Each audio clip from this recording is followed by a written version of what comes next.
This is Listening with Franklin Livingston, and our guest is Tiffany Burk. So, from childhood, when you made this transition to adolescence, and, I got to know somebody from a small town, Iowa, maybe not that small, but in her early 30s, I think she was 31, she had a lot of kids from different men, and she felt stuck that she wasn't able to do a lot of things in her life career wise, because she was like, when they hit puberty and all that, going out and all that, all she experienced was that you hire a party bus and you bar hopping, I think she Yes. mentioned, you get drunk, and then it's a very sexualized kind of weekends and party, get laid and all that stuff. So of course, then the results are a little different. So your focus is not really maintaining a balanced lifestyle where you can focus on uh, studying or good grades or making choices and not babies. So how was it in your town or nearby that region? A lot of um, the time spent as teenagers, we didn't have a party bus, but we drove around in cars with each other. Because you guys had cars. We had cars. Maybe they were poor. I Um, don't know.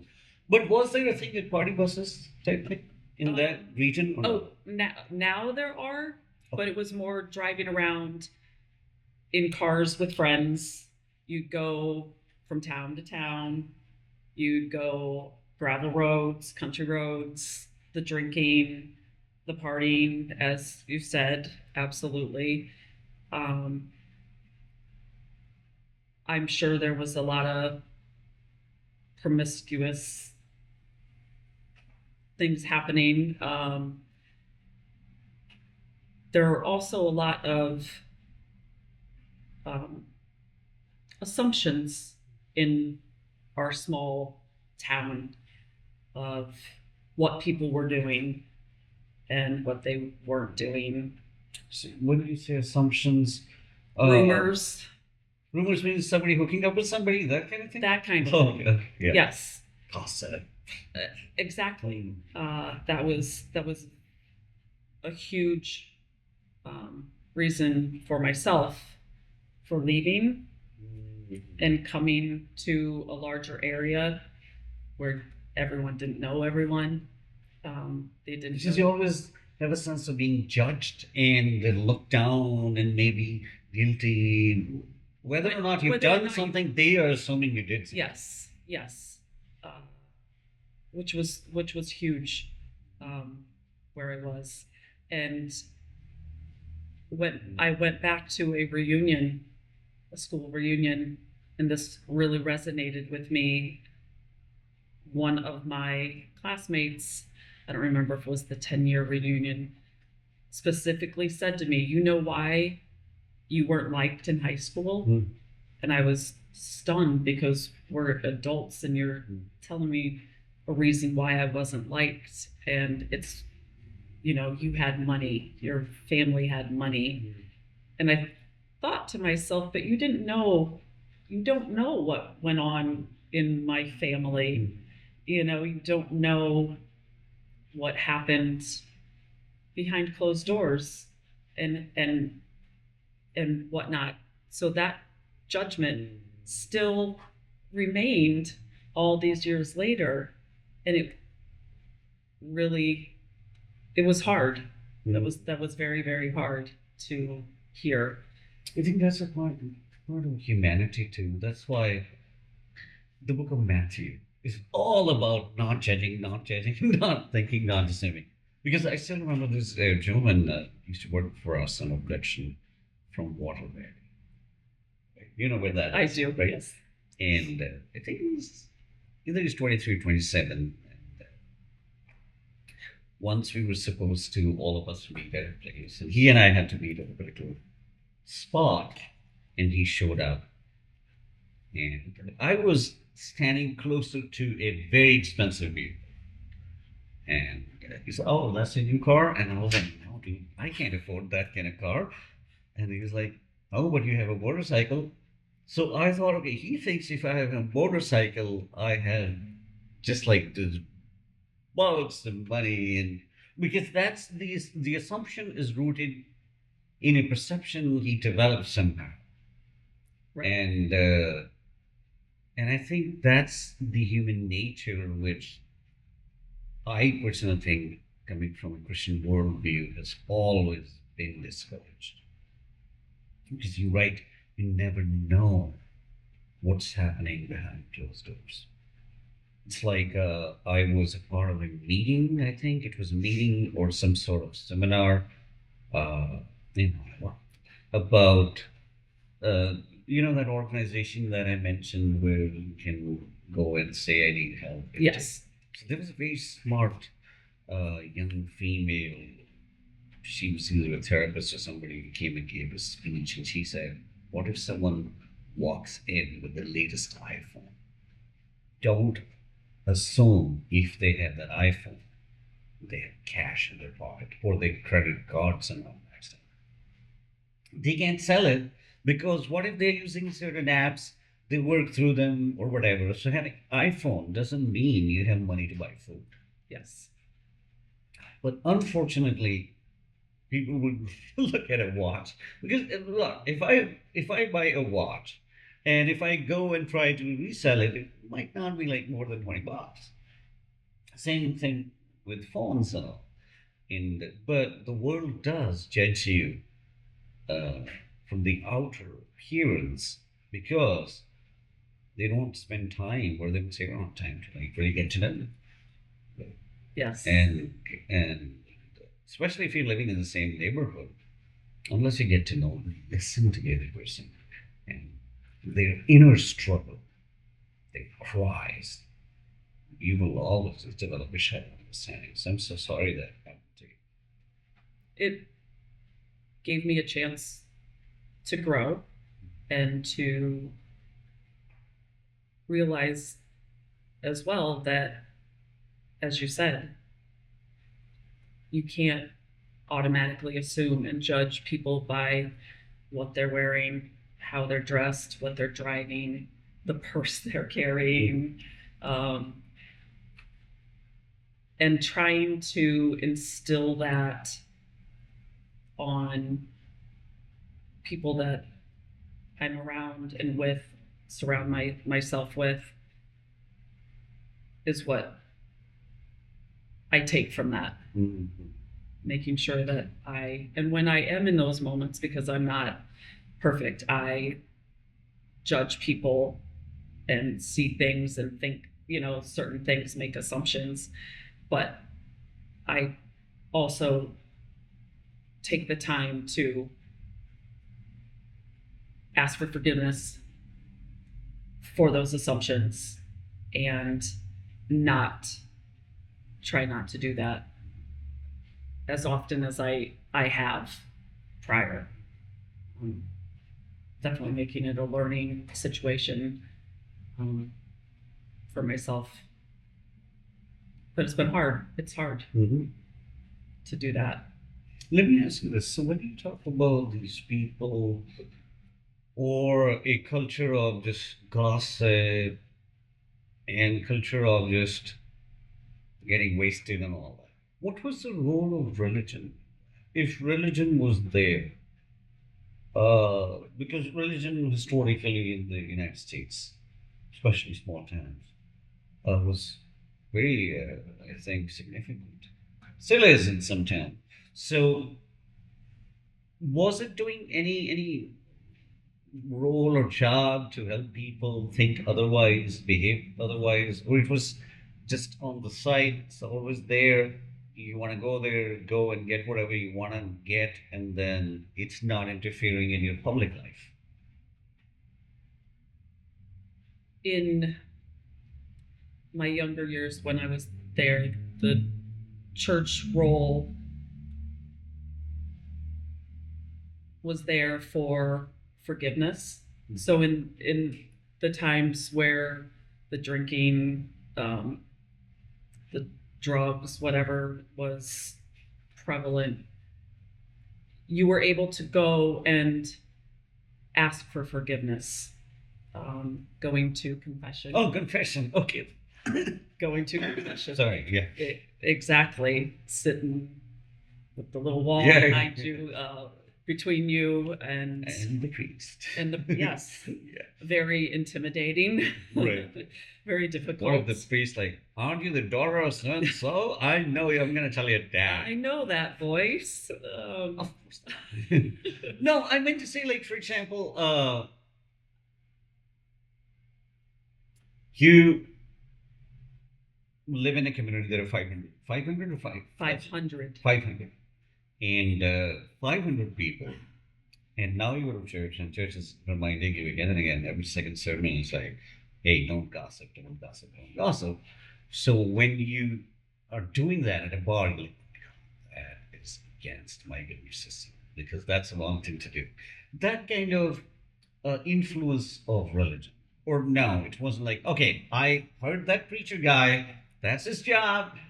He's paid to do that. Okay, I heard that, but this is my life. I talk about Stacy, or I talk about Maria, or whatever. I didn't see the transference from listening to the sermons and then following through with that It wasn't really listening. in the community. It's like, I heard you. It was more hearing. Yes. And yeah, I think that's around the world. That's the dysfunctionalism. Started with that word. That's the dysfunctionalism of religion. It's not only in Christianity, in Islam or Muslim countries, I've seen the same thing, where mostly people, they don't practice the basics of the religion, and that's why we have all of these problems.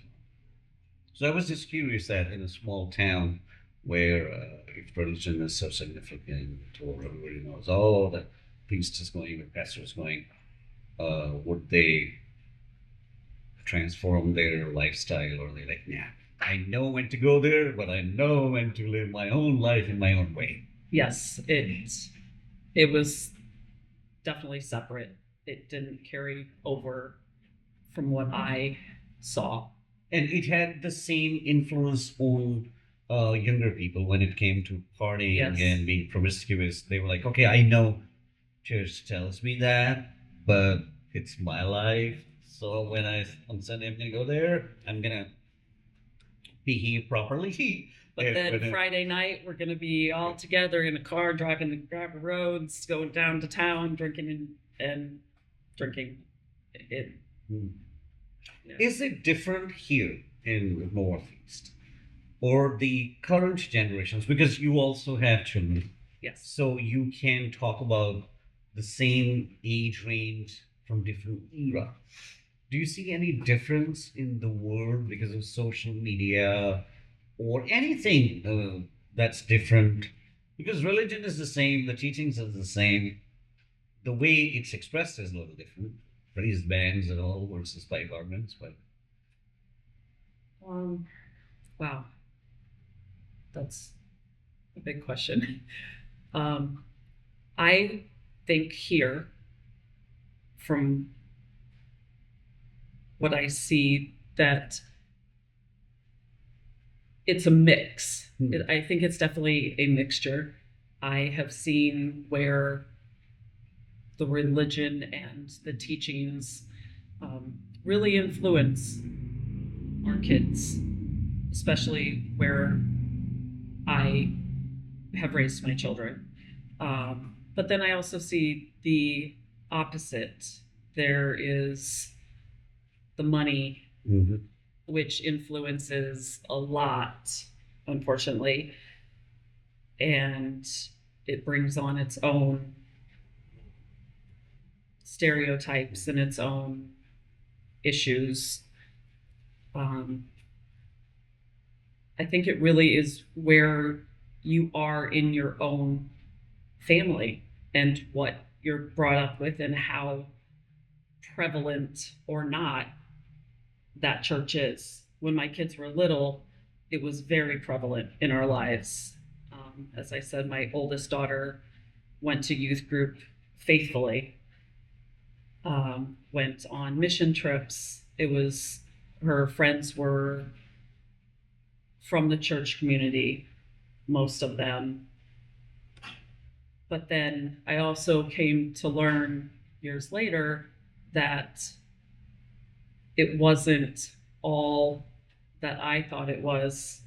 There was a lot still of kids being cliquey and, excluding people and other kids because of certain things, which then is very disheartening and very, very sad, a very sad reality, I guess. My middle daughter did not attend regularly once she was able to voice her own views and what she believed and what she didn't believe. And as I said, I didn't force that upon her. And my youngest is even further from attending and believing.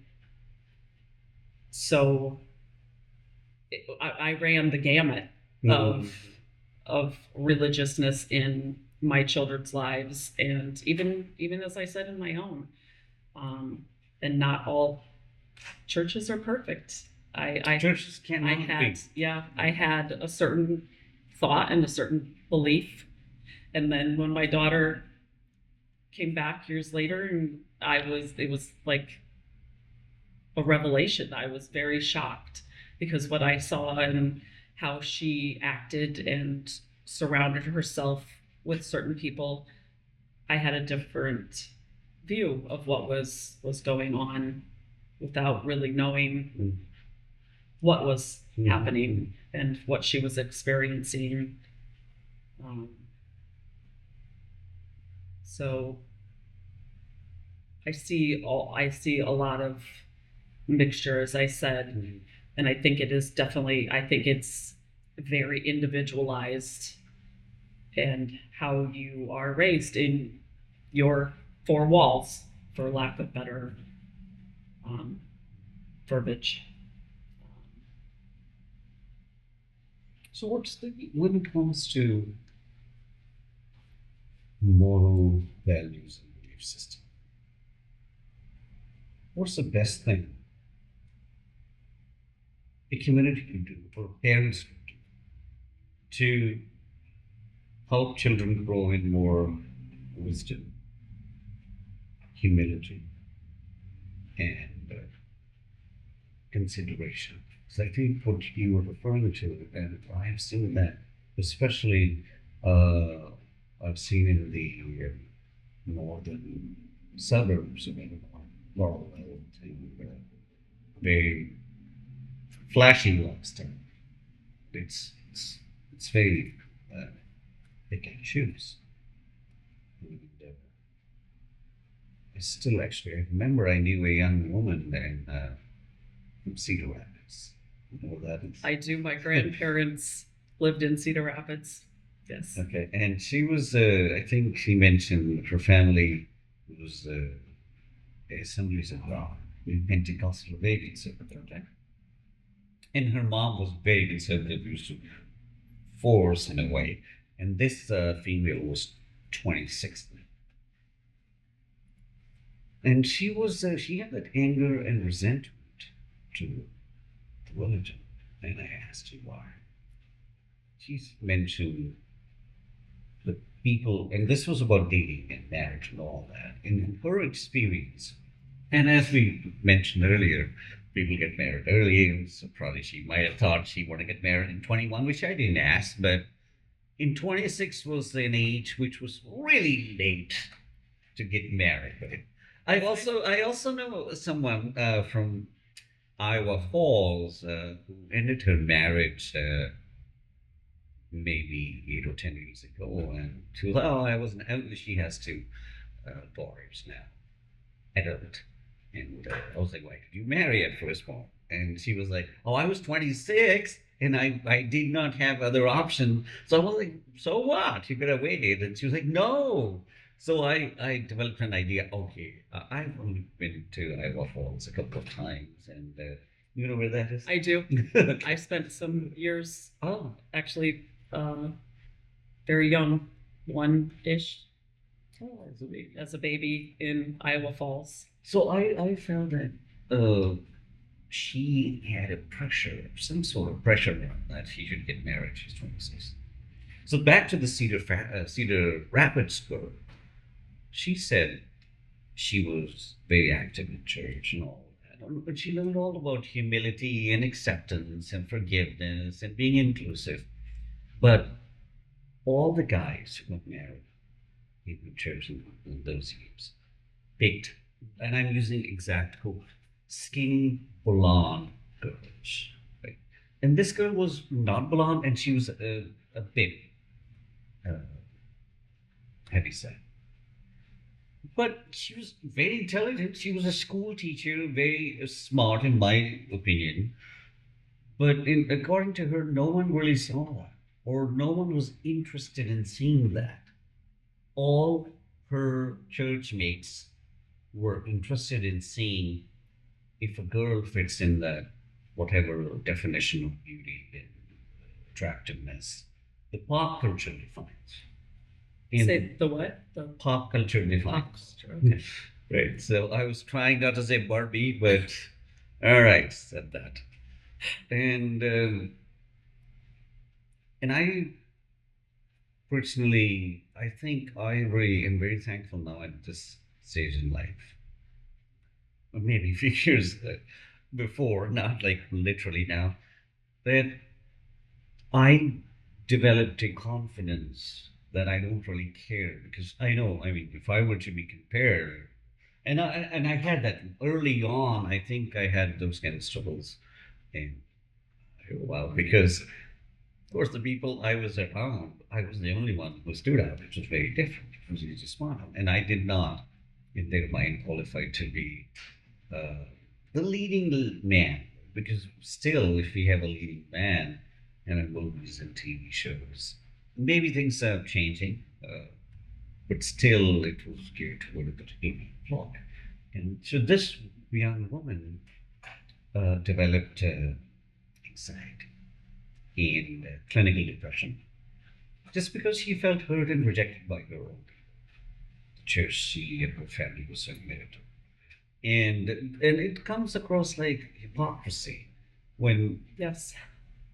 our basic fundamentals of our faith or religion are about accepting and inviting and welcoming and embracing people in the margins. And what we say, if we don't live that out, then we are hypocrites. Yes. That's a very sad reality, but that's an honest. Yes. Where I grew up, it wasn't based on that, but it was more on who was athletic.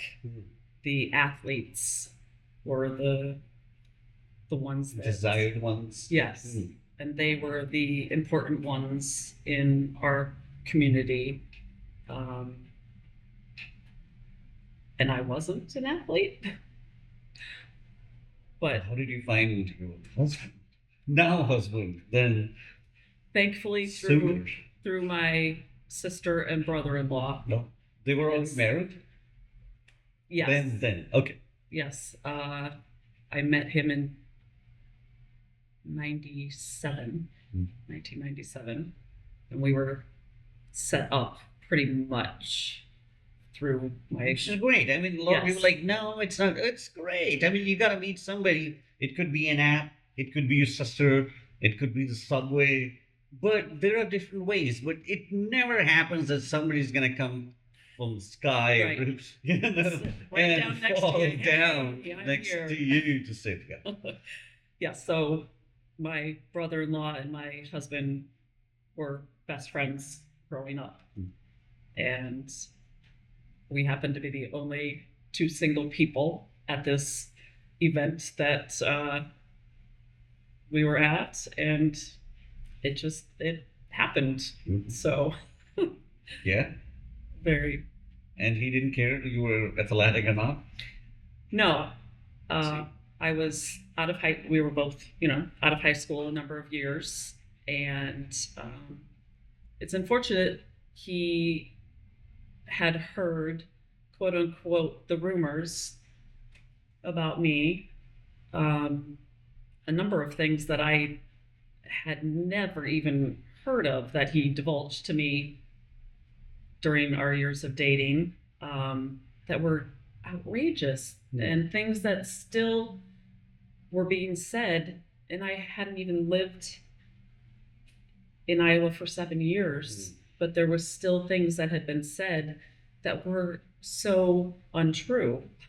And he had assumptions about me from these rumors. Still, Yes, he liked you. he did. And He- then we fell in love. Thankfully, He proposed. thank- Did you bring the flower or what did you bring? Do you remember the scene? I absolutely do. We went back to the restaurant where we had gone after we had gathered a bunch of family to put a cement driveway at my dad's girlfriend's place, and that was how we were all together, and we were the only two single people. And we went to dinner afterwards to this restaurant in Lakeview. And so when he proposed, we went back to the same restaurant, and we went for a little walk on the lake.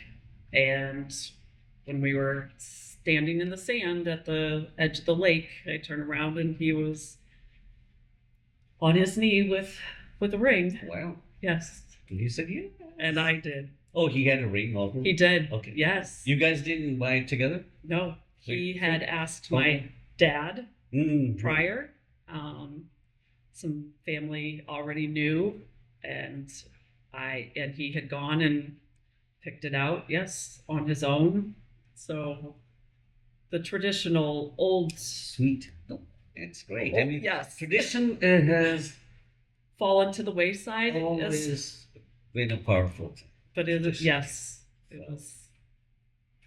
That was our story. So the Started. assumptions that he talked about those assumptions later, Yes, it unfortunately. was to get to know you better or to get clarification. To get clarification Okay. as to whether or not the rumors that he had heard were true. Hmm. And they were not, and they were absolutely ridiculous. And But did he ever tell you how did he feel about that? That's why he's asking you. I don't know if he told me how he felt about that.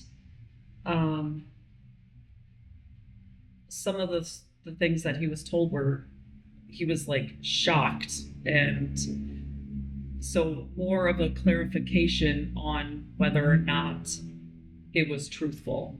And I think that would have made a big difference in whether or not we continued our relationship. Going back to the sexuality, there were a lot of rumors about me and that as I was a teenager, and they were untrue. But those were things that he had heard. But in it, I think the most powerful thing for me to learn is instead of he heard something and acting or reacting over those rumors, he came to you and he engaged in a conversation, Yes. which is not easy because a lot of people don't want to do that, right? No. Because conversation is painful, especially if it's sensitive matters, right? And conversation, and God forbid, in this kind of situation, is also scares you in a way. What if you're thinking the answer is going to be this? Then I'm doing do I just have to do this, versus positive, or versus I wish it's not what I heard. So when you go in to have a conversation, it's a blank slate. You don't know the answer you're gonna get. So I think it's a very powerful move he made. Yes, but that is Very wonderful. Very wonderful. conversation um, has gone to the wayside, and in our relationship, conversation is key, and we always make that one of the things that is non-negotiable. We have conversations, and that travels over into a lot of parts in my life, in my friendships. Conversations matter, because without a conversation, it goes back to, you don't know what's going on with people. Because unfortunately, I'm gonna interject here. When it comes to certain relationships, friendships, and some kind of even businesses, like I work with tons of people in dating and music and other stuff. There's no trend of having a conversation. If something confuses us, we right away just terminate the relationship. And what if I'm just gonna mention someone's name, and what if he ends up editing this? You can take that out, especially gonna print your name at the end. So one of my collaborators, he's it's not, I don't know if Colorado's in the Midwest. He's in Colorado because different people who edit this podcast, some of them are in New York City, California, Illinois, Colorado. I even forgot Michigan, and there's one guy in London. He's not doing anything more. Yeah. So I saw a cut. So they sent me a rough cut. And my job is to watch it through it and then say, okay.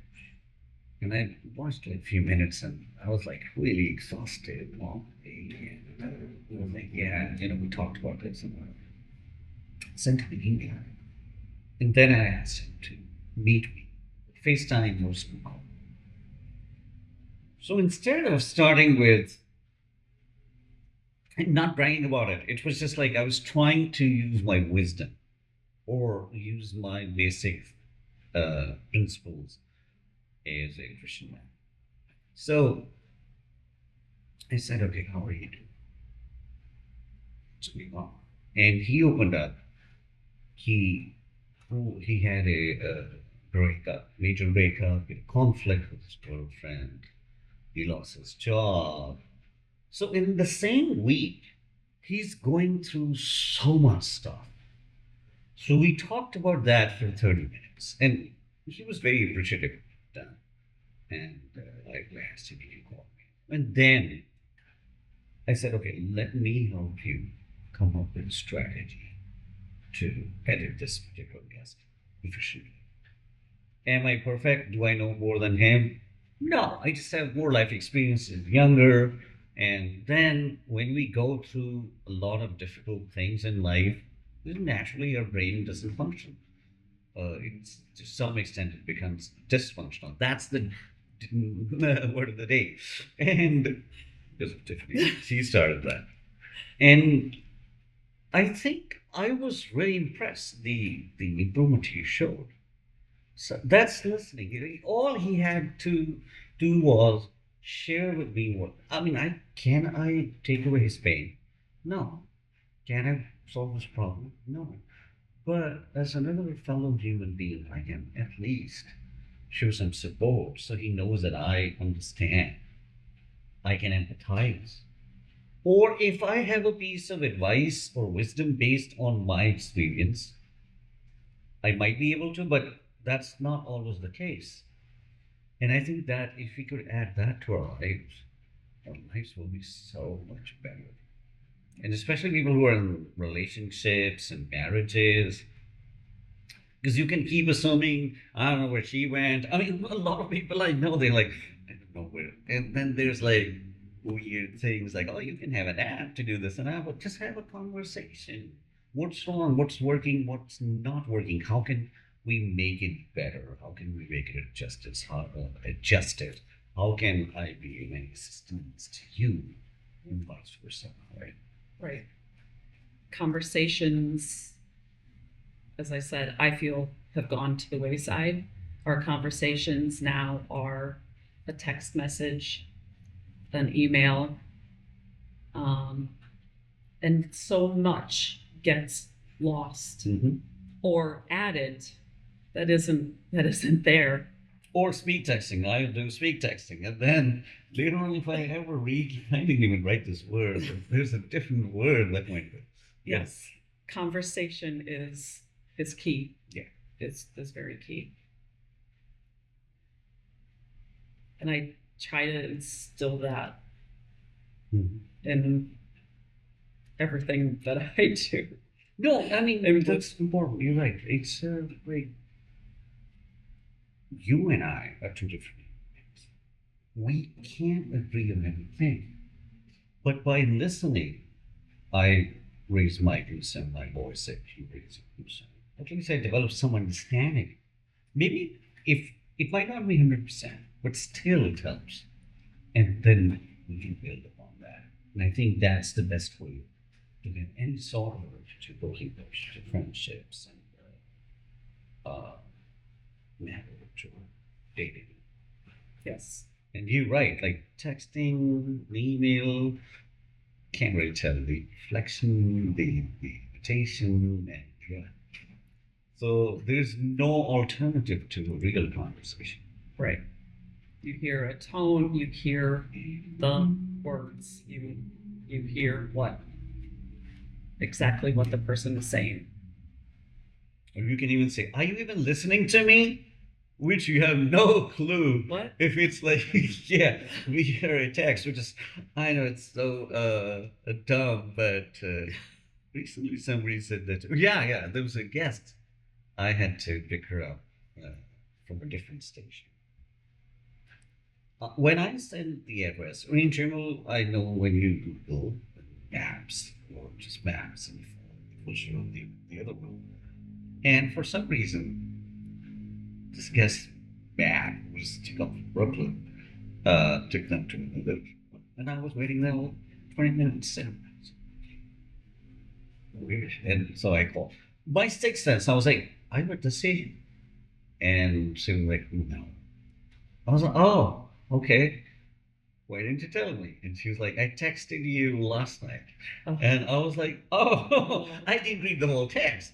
I was like, I'll be arriving at 8:20 or whatever. And I was like, all right, great. So that's why texting, yeah, or email, or even listening. People like, if I'm doing something and listening to you, yeah. Yes, I'm listening to you. It's not really listening. Right. And just looking at you and listening and sharing the breath, which is also, I don't know if that's a very common language, but when we share the breath, means we are connected to each other and we sense the emotion. I think that's very powerful. And it requires time, yes. Do you have to create time? Yes. Do you have to let go and unlearn some stuff? Yes. But there's no alternative to that. And that's very therapeutic, that's healing. I think that what leaves me at ease and calmness. Because when you're distracted and trying to do multiple things, it's never a pleasant experience. Because you're so tired and drained and don't know. Yeah. After having a conversation with someone, you should feel refreshed rather than, oh my God. Yeah, some people talk more than people say. Yeah, that's, yeah. I didn't, looking at your watch, I didn't wear my smartwatch because Oh. it is a distraction. You know, whether it's the weather pinging or my kids or TikTok, or it's a distraction. And I intentionally Thank you. did not bring it. Same thing with phone. Even if it's on a vibration mode, it's gonna do something, and my mind will right away go there, right? So why don't we just put it away for a few hours or a Yes. day? Like people say, I'm on a vacation. I have seen that. But they collude with the computer. Okay, the difference is I am now in Cancun or I'm not in Iowa. That's the only difference. Or the weather is different, but your eyes are just stuck there. So that's why then we're having a lot of unrest in the communities because individuals, unless they are at peace, how can we have a peaceful community? It doesn't matter if it's a community of faith or not. But in the end of the day, humans make up community. I was going to say just being human. Yeah. Um, yes, just being human. The disconnecting for me even is hard. I'm trying to pick up a book or, something tangible other than a phone or a laptop or an iPad. And I try to instill that in my family life. We do not come to the table together and eat with the phone in our hands. Right. On our table. We don't go out to eat.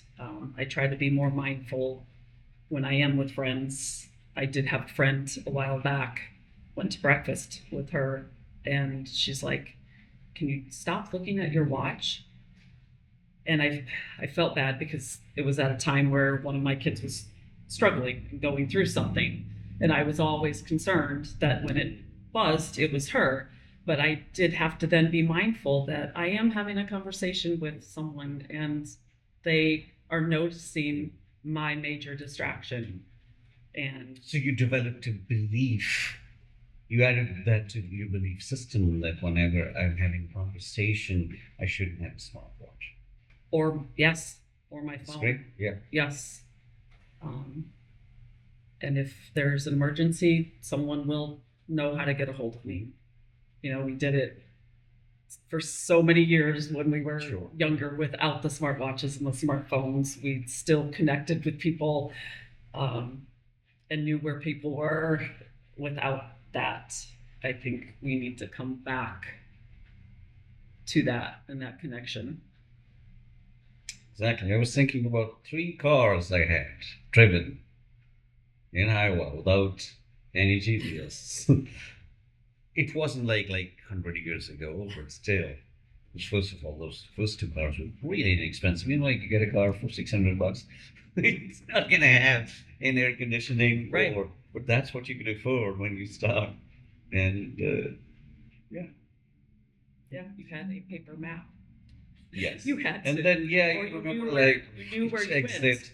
I still remember coming from Des Moines, you take exit 111. And, no, you're right. I think, so that's what I always like to talk about. How do people develop different beliefs? Has it been passed on to them because of they're growing up in a religious tradition in a particular household? Or they did some self-introspection, or they went through some nodal events in their life that made them develop a set of beliefs or values that I'm not going to do this, I'm going to do that. Because if I do this, this is going to happen. This is going to hurt me, hurt my friends, or they feel disrespected. I feel disrespected. And self-reflection is a powerful thing, but again, you got to have time for that. Yes. Religion was, I think, my start of my core beliefs and the ones that I continue to try to install in my children, and even working in the school system with kids, making sure that we respect one another. They respect one another. They respect themselves. They are kind and thankful and, trying to do my part to make the world a better place. That's so corny. So no, corny. But see, look, some things I understand have lost its meaning. For example, thank you, and I'm sorry for you. Still, when people say that, uh, the intent comes from their heart, you sense it. We humans are not that dumb as sometimes we pretend to be. And yes, we are. We are in it to make the world a better place. And we should mean it. And some people do mean it. And that's why their career choices, and we will talk about that too, they decide to do certain things in life, even if they had an opportunity to do something else.